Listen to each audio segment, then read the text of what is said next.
ইয়েই করে না, বিষ্ণু পূজা করে না, শিব পূজা করে না, নাস্তিক মানুষ তারা। এবার যখন ওকে যমলোকেরা নিয়ে যায় তখন ওই শিবলোকের ওরাও আসে, ওই দূতেরাও আসে, ওদের সঙ্গে তর্কাতর্কি হয় এবং যমের কাছে এই খবর চলে যায়।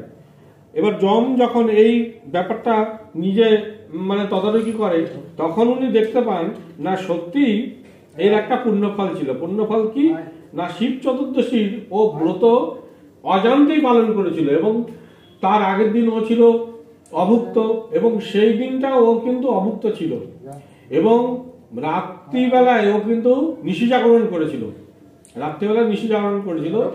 আর ওর অজ্ঞানত ও ওই গাছের শিশিরে নিজেও ভিজেছে, তার মানে ও শুদ্ধ হয়ে গেছে। প্লাস হচ্ছে ওর ওই বেলপাতা দুটো বাবার মাথায় পতিত হয়ে পড়ে।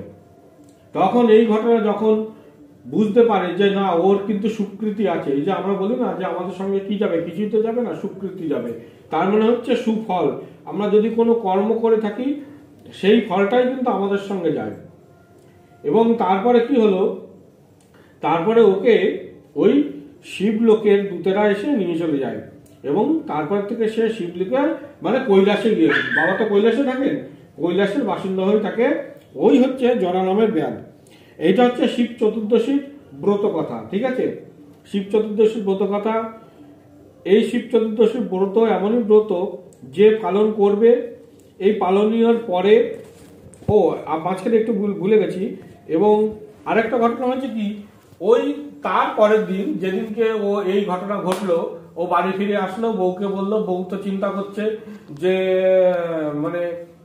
ভেবেছে যে বনে পশু পাখি হিংস্র পশু খেয়ে ফেলেছে।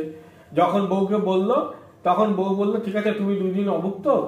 তা বউ রান্না বান্না করে খেতে দিয়েছে এবং সেই সময় যথারীতি একজন অতিথি আসে, ঠিক আছে? সেই অতিথি হচ্ছে দেবাদিদেব মহাদেবী এসছেন, অতিথির বেশে, ভিখারির বেশে এসছে, এসে ভিক্ষা চাইছে। তখন উনি কি করেছে, নিজের থালায় এরকম বাড়া ভাত অন্ন, সেটা উনি সম্পূর্ণটাই ওই অতিথিকে দান করেছে।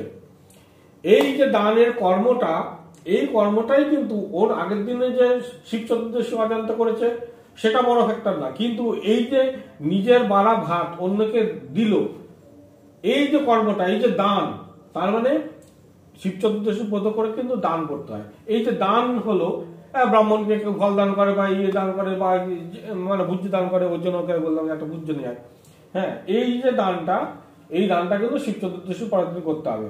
আর হচ্ছে ওই ব্যাধের কি হলো, ওই দানের জন্য সে কিন্তু শিবলোকে, মৃত্যুর পর শিবলোকে গমন করলো। বোঝা গেল? বেলপাতা মাথায় দাও বাবার নামে, হ্যাঁ,